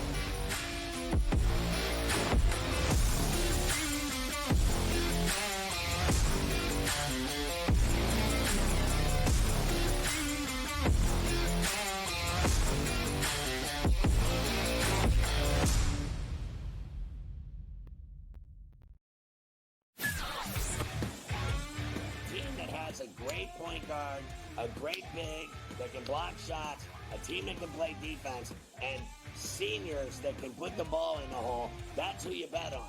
You don't bet on freshmen. You don't bet on teams that don't play defense. There you go. I mean, you got to run the guy over to call a foul in a tie game in that kind of a spot. That was a bad job by those refs. Pharrell Coast to Coast, only on SportsGrid. The Lakers lose by double digits last night on the road in Phoenix against the Suns. The Suns get their first victory following the All-Star break, winning by 10 in covering. Anthony Davis played 42 minutes in that game. LeBron James played 37 minutes in a loss. This is the same thing. It's like repeating this over and over and over. Sure, do you want to win these basketball games? Yes, but you sort of say to yourself, all right, at what cost do we have? The early line, only on SportsGrid. Like the Minnesota Wild were down by 2 goals today. They were down by 3 goals, actually, today at one point. And they came back and won. Like teams like, the Edmonton Oilers and the Coyote game went back and forth. The NHL really, you could argue, really is the best sport for in-game betting, where you can pull the trigger on both teams. Sports Rage Late Night, only on SportsGrid. Your gut says Miami is going to win, and you should take the over. Your gut also said your NFT selfies would only go up in value. They didn't. But your head is on SportsGrid and knows the QB is in concussion protocol. The backup has a 45 QBR against the zone coverage. The New York D has the most sacks in the league. So yeah, trust your head. It's smarter to be on SportsGrid. Anyone that's been to a sporting event, the atmosphere before a game, I think Game Time Decisions has that same exact atmosphere. This is our arena. This is what we do. There is going to be an energy to Game Time Decisions that you will feel night in and night out. The excitement you get when you lock your bets in, when you're figuring out what you want to do, we can zone in on the biggest games each night. I want this to be the place that people come to before the games start so they feel as ready as possible to lock in their cards. We are going to hit every single one of those markets that you need to know about. We're going to go through every single thing, and I've got a great team behind me that's going to help me get the job done. There is not going to be a better place, I promise you, than Game Time Decisions to get that new information, react to it, and be able to then bet accordingly. We will have everything at our disposal, and we will use that to our advantage. I'm Kevin Walsh. Tune into Game Time Decisions from 6 to 8 p.m. Eastern on SportsGrid.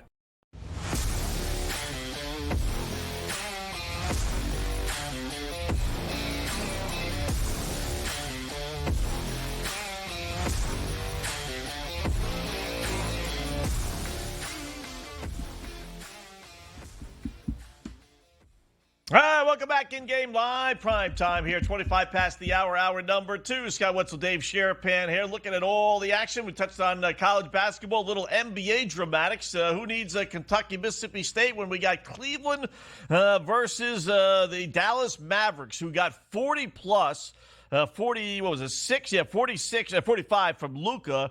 Only the Dallas Mavericks can get 45 and still find a way to lose a basketball game, Dave. They're down one. They get it. They nearly throw the ball away, have it stripped, but Luka gets it, makes a nice little pass. They get a bucket to go up with 2.6 seconds left. Cleveland, no timeouts, which is a sin. You should never not have any timeouts. But they inbound the ball, and Max Strus, the former Miami Heat, throws it in from just beyond half court, 60-footer, nothing but net, and the Cadavers win 121-119. Oh, the Dallas Mavericks finding ways to lose. Amazing. Great finish, though. Yeah, great job by our guys filling us in on that on the break. It's a game that not paying attention to, and the Maple Leafs just scored. Waiting to see who that was. That was not our guy. Okay, that was not our guy. Graves looks like Ryan. I think it was Graves. Speaking yeah, I'll be in the grave. It's 4-2. That'll keep our guy on the ice, though. Yeah, that'll keep Matthews on the ice at least. Right. So 5 minutes to go. Great left. play. Yeah. 5.5 minutes. Yeah. Great 2-on-1. Good pass to Reeves. Listen, he doesn't score a lot of goals. That helps. Yeah. Let's go to this. Let's do this alternate universe. We're gonna get this in. Get this in, boys. Yep. All right. Let's find some more ways to make some money with the boys in Vegas.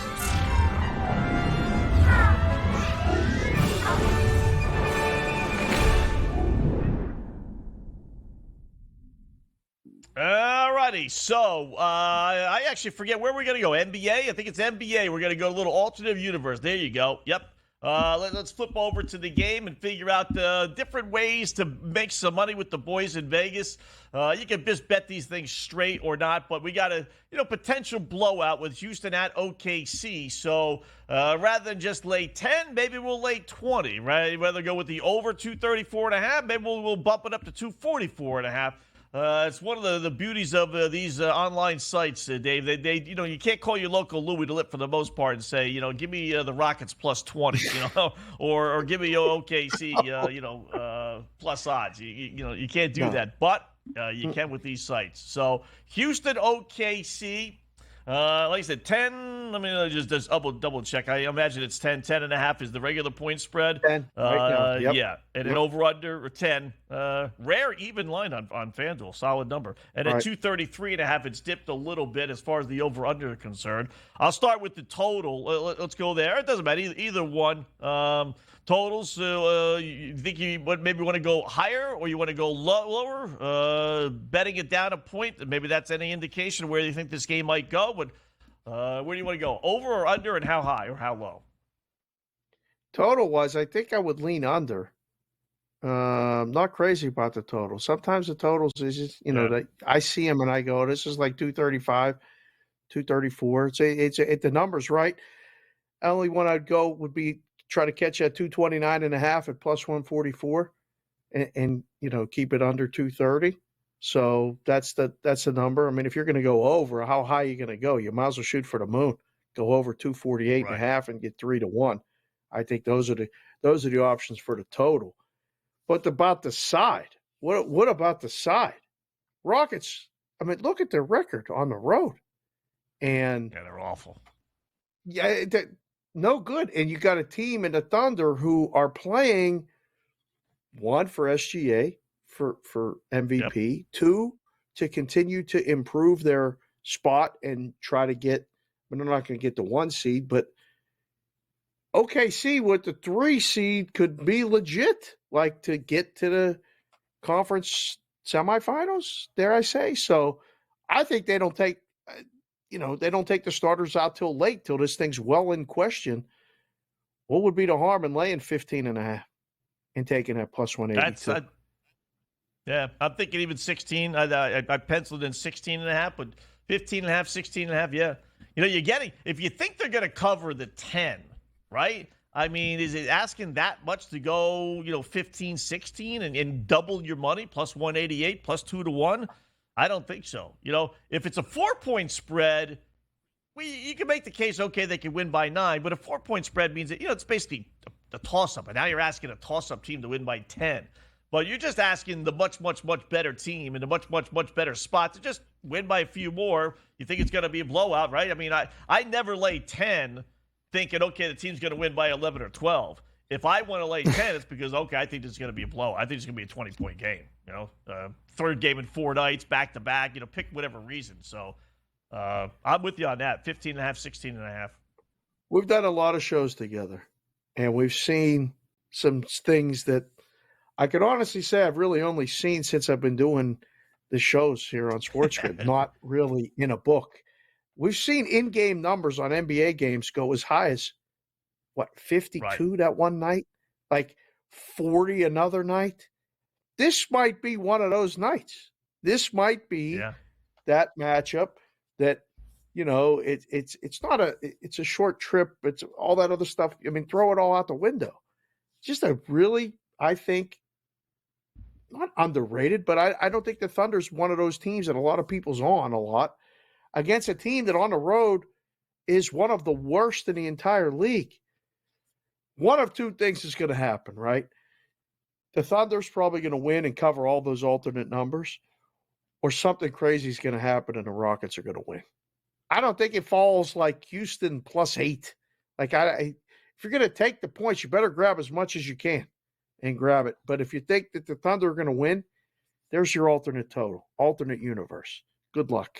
Yeah. That's a fun bet. It's not a bad way to hedge too. I didn't think about that until you just said it. You take OKC laying 15, 16.5, right? You're getting 2-1. Now you just need really OKC to jump out to a 10-4 lead, get off to a good start, and that 10.5 will probably get close to 16.5.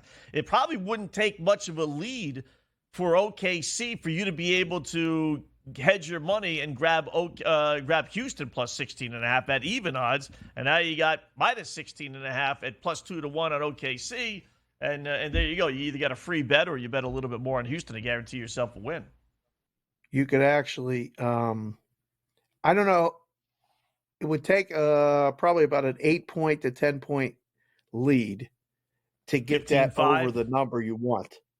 So they're probably aren't they going to be up 8 at some point in the first quarter or 6, where it starts to get that way. And then the next bucket or two, boom, jump in, creating plus money middles and all kind of crazy stuff. See, I like the way, we talked this through. There's a lot of opportunity there. You just got to be ready to go and push the button and pay attention. So it's 4-2, 2 minutes to go. I'm trying to keep you updated. The empty net for the Maple Leafs right now. So this 6.5 is going to be a sweat all the way to the end. And what a save by the defenseman. Marcia just shot a shot from the blue line, and it was going in the empty net. And the defenseman dove across the crease. He don't have no pads on. He made the save. We still got a shot. No, we don't. That didn't take long. From behind their own goal line, the Knights just iced the game, 5-2. That's it. Boy, that was a nice, fun sweat for 20 seconds. Ay. Dead under game becomes an over right there at the end. Those empty No nets score, second period, and that game goes over 6.5. Wow. Tough one. Once you get that first goal, man, we've seen that so many times, right? I mean, it could be nothing, third period. And once you get that first goal, just everything changes. All the conservative play goes all out the window, and you get a bunch of goals. It's amazing. Yeah. I saw it on Sunday. Somebody pulled the goalie with 7 minutes to go, down 3 goals. Wow. It was 4-1, and they pulled the goalie with 7 minutes to go. I said, "This is just a new age. This is the end of hockey games are very different." So, yeah, that was a tough one. Move on, next one. All right, get some college. I will tell you real quick that distract. That Houston-Cincinnati game. Now it did go under, but I had like 30 points to give with 2 minutes left, and they got to 226. I mean, I didn't see the end of it. We were doing other things, but I saw the score. And I knew Houston. I told you, Houston was having trouble. I'm telling you. I play Houston in the NCAA tournament. I am pressing them man-to-man the whole way. The whole way. I'm telling all those guys at the end of the bench, get ready to play, boys. You know what? I don't care if you foul out in the first 5 minutes. You're going to press them in the backcourt because their backcourt could not dribble and handle that press at all, whether it's the guard's fault or the head coach's fault. You know, we all want to anoint Sampson as the greatest thing since sliced bread now, but he did not have that team prepared to face any kind of pressure. So, anyway, at least we got a win. Dopey Celtics, all right, they just got a couple of buckets. Now they're up 8. It was down to 4 a moment ago, 97-89. Now it's up to 9.5. It was down as low as 5.5, I saw. So the notion of winning, forget about it. Pelicans starting to pull away against the Knicks. Yep. Kind of thought that was only a matter of time. And by the way, Cam's Charlotte Hornets, nice tip, Cam. 86-41. Wow. As good as Cam is in golf, 41. His NBA this Well, he week. wasn't on them tonight. He's been on them. Cam's catching strays. He's not here to defend himself. I'm getting Charlotte Come plus on. 15. I might as well rip up the tickets.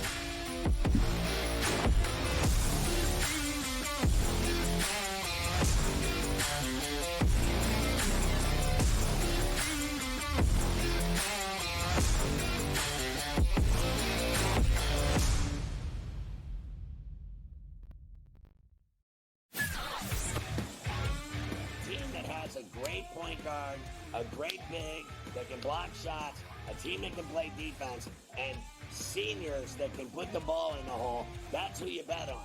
You don't bet on freshmen. You don't bet on teams that don't play defense. There you go. I mean, you got to run the guy over to call a foul in a tie game in that kind of a spot. That was a bad job by those refs. Pharrell Coast to Coast, only on SportsGrid. The Lakers lose by double digits last night on the road in Phoenix against the Suns. The Suns get their first victory following the All-Star break, winning by 10 in covering. Anthony Davis played 42 minutes in that game. LeBron James played 37 minutes in a loss. This is the same thing. It's like repeating this over and over and over. Sure, you want to win these basketball games? Yes, but you sort of say to yourself, all right, at what cost do we have? The early line, only on SportsGrid. Like the Minnesota Wild were down by 2 goals today. They were down by 3 goals, actually, today at one point. And they came back and won. Like teams like, the Edmonton Oilers and the Coyote game went back and forth. The NHL really, you could argue, really is the best sport for in-game betting, where you can pull the trigger on both teams. Sports Rage Late Night, only on SportsGrid. Your gut says Miami is going to win, and you should take the over. Your gut also said your NFT selfies would only go up in value. They didn't. But your head is on SportsGrid and knows the QB is in concussion protocol. The backup has a 45 QBR against the zone coverage. The New York D has the most sacks in the league. So yeah, trust your head. It's smarter to be on SportsGrid. Anyone that's been to a sporting event, the atmosphere before a game, I think Game Time Decisions has that same exact atmosphere. This is our arena. This is what we do. There is going to be an energy to Game Time Decisions that you will feel night in and night out. The excitement you get when you lock your bets in, when you're figuring out what you want to do, we can zone in on the biggest games each night. I want this to be the place that people come to before the games start so they feel as ready as possible to lock in their cards. We are going to hit every single one of those markets that you need to know about. We're going to go through every single thing, and I've got a great team behind me that's going to help me get the job done. There is not going to be a better place, I promise you, than Game Time Decisions to get that new information, react to it, and be able to then bet accordingly. We will have everything at our disposal, and we will use that to our advantage.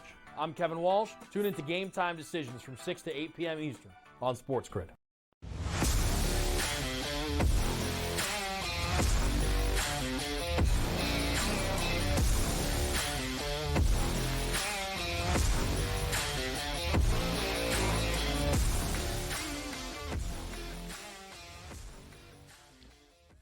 welcome back. In-game live, prime time here. Hour number 2 as we take a look at the NBA, NHL, college basketball as our good buddy and Mr. Golf hitting a nice bullseye at 40-1 on Jake Knapp.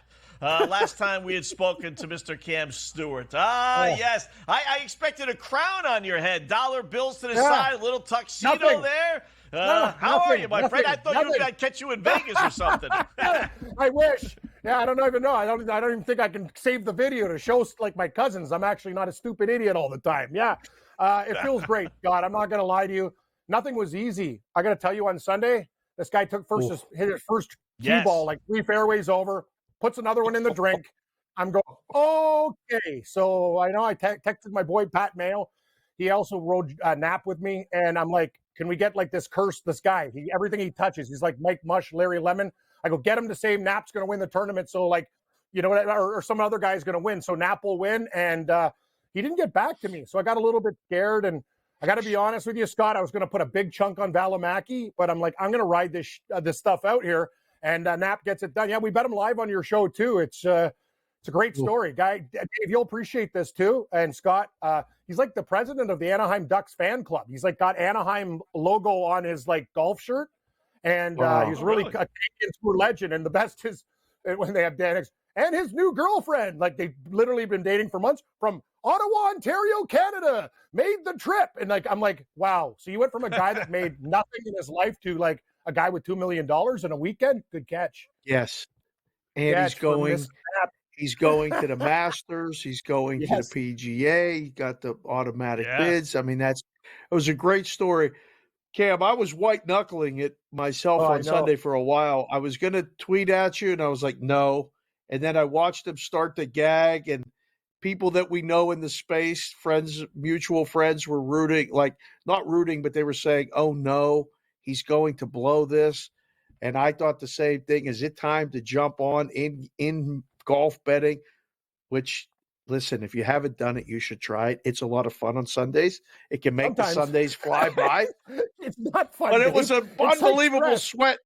It was. It was stress. I knew he was going to get it there. Like at the end, I'm like, he started to hit fairways, and I'm like, Valimaki's not being perfect either, right? Like that's the thing. Like he had a couple bad holes. It's like, the thing is, nobody went low on that course. Like the guys who were chasing, they just didn't do enough. They all made bad shots on 16 and 17. So it's one of those perfect storms, Dave. And I'll have more golf picks for you tomorrow. Hopefully, we'll hit another one this week. But they moved to Florida. It used to be the Honda Classic, now the Cognizant. And you have to look for certain guys on these type of course. Water on 15 holes, guys. Like I'm telling you, Dave, Scott, you know, congrats, Scott. By the way.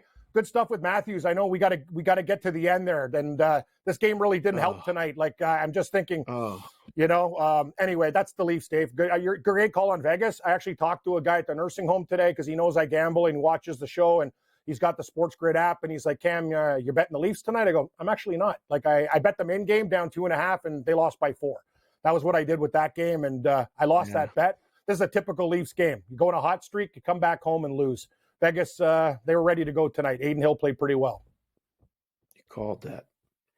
Is it 1-1 in the Dallas Stars and Colorado game already? Is it 1-1? The game just started. Yep. Wow. I know, it's crazy. Any opinion about that game tonight, Cam? I'm on Colorado hesitantly because Dallas is in kind of a swoon, but I think they might figure it out. I'm on the Calgary Flames. You can get them live -125 right now. What else is happening? Carolina, Minnesota. Wow, a lot of goals. Look at this Lightning Philly game. It was 1-1. Now it's 5-2 for the Flyers. Man, they're scoring a lot of goals recently. Them Toronto. Think about that. The Toronto game was 0-0. First period, second period, 0-0. Game goes over. It's 1-0 midway through the second. Philadelphia and their game goes over as well. I mean, it's just you can't bet an under in hockey. You just can't. 5 goals in the Philadelphia game in the third period. 5. It's 1-1 third period. I got under 6.5. I know. I was under 2. They get 5 goals. I didn't even realize this. So, the Jake Knapp money's slowly going away. Yeah. This is not very good before the girlfriend gets her dinner. This is a disaster. Anyway, moving forward, that's what we'll do here on SportsGrid. 10:10 Eastern Hockey, 7:10 Pacific. Dave, what do you think about this Canucks-Penguins game? Canucks, they're laying $1.50 in this spot at home. Pittsburgh's playing a little bit better. Maybe do you like the over again? Pittsburgh had a 7-6 game against Philadelphia. Not much defense there, but I do like San Jose and New Jersey over 1.5 first period. I'm going to take a shot with the Sharks plus 1.5 and over 6.5 in the game. I think the Devils suck, and they'll probably win tonight 8-0, like knowing what's going on right now. But have not played good hockey, and I might take a shot with SJ Sharkey tonight on the plus 1.5. Sprinkle plus 202. I didn't like what I saw, guys. You watched that Tampa Bay game on the weekend. The Devils look lost. I don't know what's happening with this club. Like, they look bad goaltending, no offense. Like, it's just a weird thing. But against I expect goals against San Jose. I'm just not sure if New Jersey can stop the Sharks, as crazy as that sounds. All of the above. All of the above. I actually said it to Matt yesterday on our show. I think I take the Devils off the list. I mean, I just crossed them off the list of betting on. They're strictly betting against the rest of the way. They're not going to make the playoffs. The goaltending is a mess. It really, and it's been a problem. But now year, right? It won't go away. So I'm with you 100%. I won that bet at least. We tried to handicap what you would come with on the late hockey games, Cam. I said he's coming with the Sharks plus 1.5. SJ Sharkey at the right price. Now the Penguin game, Cam, I'm confused because the Penguin power play is arguably, I think it's last or second to last in the NHL. Team total under for the Penguins tonight. I like the Canucks. I really do. But sometimes these weird things happen. Boston just went on the West Coast swing. Alberta, Vancouver, and Seattle. They went 1-0-3. 3 overtime losses. So somehow they get 5 points on an 8-game swing. Can you believe Boston at the overtime? No? People are blindly betting the ties, and if you're doing that in their games, you're loaded. Again, like I couldn't believe it. Like the Kraken game, like it's unbelievable. I know. Like, how do you do that? Like, that's what you want to do, I guess, when you're a team that's leading. That's the whole thing about the NHL point system. You should get points for winning in regulation, like soccer. 3. You get 3 because that makes the season very exciting to the end. Scott, you know this too. They play these games down the stretch. Teams got a tie.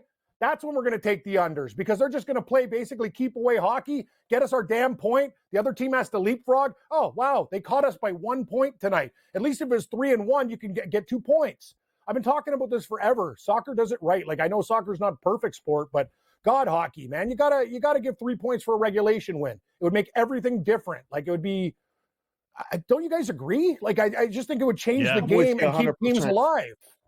Like, it's done. Like, if you're 12 points back now, you're done. Yeah.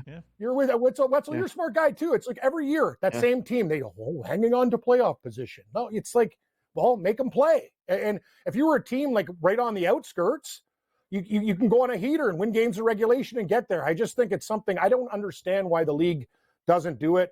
Are you guys betting these basketball games in college tonight? Colorado State, Nevada, San Jose State. Dave, I got to tell you, Dave, I bet on San Jose State when I was doing a show with Gabe that night. I'm like, hey, they're down 5 at the half. Assist, Next by the thing way. you know, it's 22. That team just sucks. When they played Nevada, I'm like, wow. I'm covering, and then I'm talking to Rob Vino he goes, oh, Cam, San Jose State hasn't scored a point this half. I'm like, oh, yeah, sorry, Nevada's up 22. I'm like, I'm dead. Like, they're a bad team. You guys have UNLV and Wyoming, too? I like UNLV, even though it's a revenge spot for Wyoming. UNLV, I bet them. And I don't know what to do with this Colorado State-Nevada game. I think Colorado State might blow them out of the water. But that's just – I haven't pulled the trigger yet. I'm a little bit nervous. Utah State. Boise State. That game started? Yeah, it is. I did like Boise. Yeah, because Air Force knocked off Wake or New Mexico, I think, their last game. At the pit, no less. Always like betting against those teams. Right? Air Force. So Air Force is literally the worst team in the Mountain West and one of the worst in college. And they've beaten UNLV on the road and New Mexico in the pit. Go figure, bet it. Like, that just makes no sense.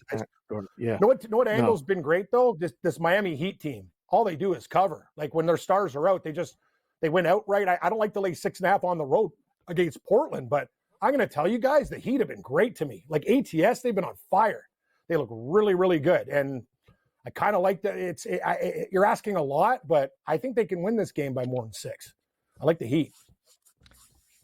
Now, before you came on, Dave said that you love the Charlotte Hornets tonight. Hate to break it to you, but they're down 45. What? No, 55. They're actually almost close to 60. They're down 60 points? 58, 42. They're down 42. They're down 46. They're down 46 points, so I'm losing the bet by a smooth 30. Yeah, okay, sounds good. Yeah, I did bet Charlotte. It's not. Can't lie. I was just joking. Thank God I do well in golf.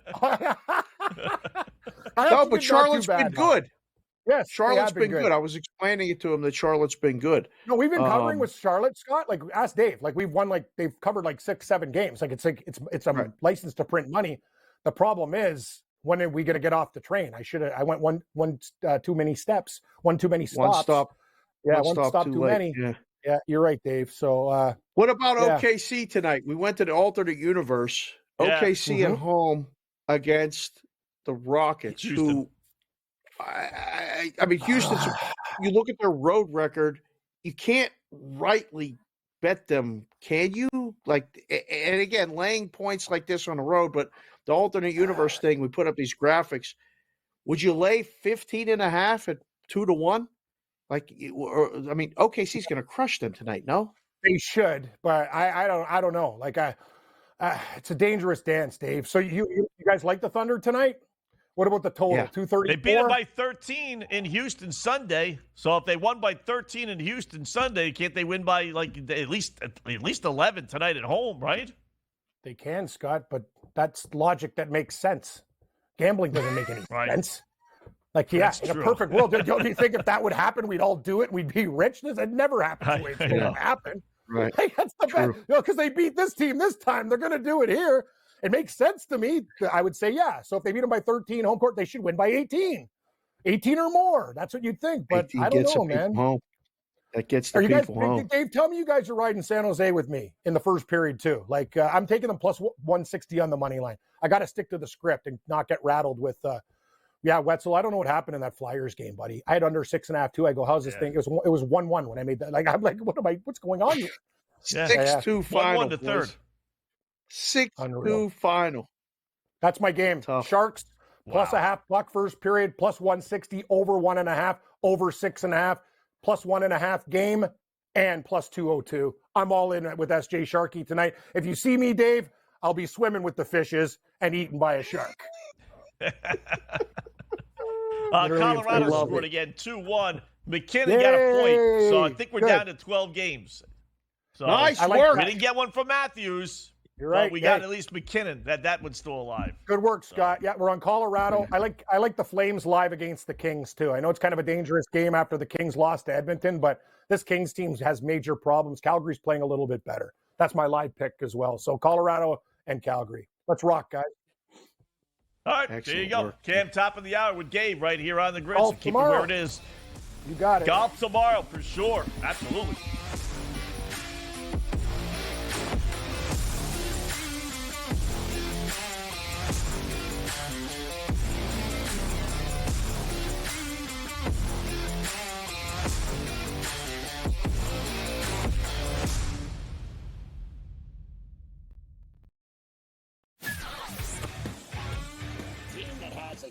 Point guard, a great big that can block shots, a team that can play defense, and seniors that can put the ball in the hole. That's who you bet on. You don't bet on freshmen. You don't bet on teams that don't play defense. There you go. I mean, you got to run the guy over to call a foul in a tie game in that kind of a spot. That was a bad job by those refs. Pharrell Coast to Coast, only on SportsGrid. The Lakers lose by double digits last night on the road in Phoenix against the Suns. The Suns get their first victory following the All-Star break, winning by 10 in covering. Anthony Davis played 42 minutes in that game. LeBron James played 37 minutes in a loss. This is the same thing. It's like repeating this over and over and over. Sure, do you want to win these basketball games? Yes, but you sort of say to yourself, all right, at what cost do we have? The early line, only on SportsGrid. Like the Minnesota Wild were down by 2 goals today. They were down by 3 goals, actually, today at one point. And they came back and won. like teams like, the Edmonton Oilers and the Coyote game went back and forth. The NHL really, you could argue, really is the best sport for in-game betting, where you can pull the trigger on both teams. Sports Rage Late Night, only on SportsGrid. Your gut says Miami is going to win, and you should take the over. Your gut also said your NFT selfies would only go up in value. They didn't. But your head is on SportsGrid and knows the QB is in concussion protocol. The backup has a 45 QBR against the zone coverage. The New York D has the most sacks in the league. So yeah, trust your head. It's smarter to be on SportsGrid. Anyone that's been to a sporting event, the atmosphere before a game, I think Game Time Decisions has that same exact atmosphere. This is our arena.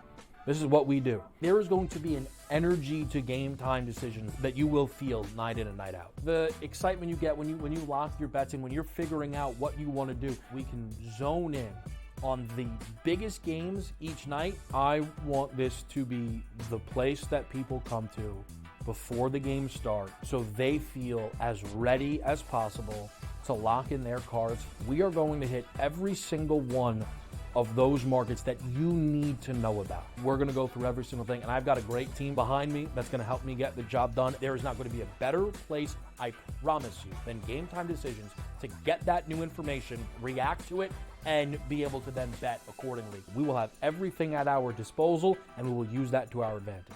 I'm Kevin Walsh. Tune into Game Time Decisions from 6 to 8 p.m. Eastern on SportsGrid.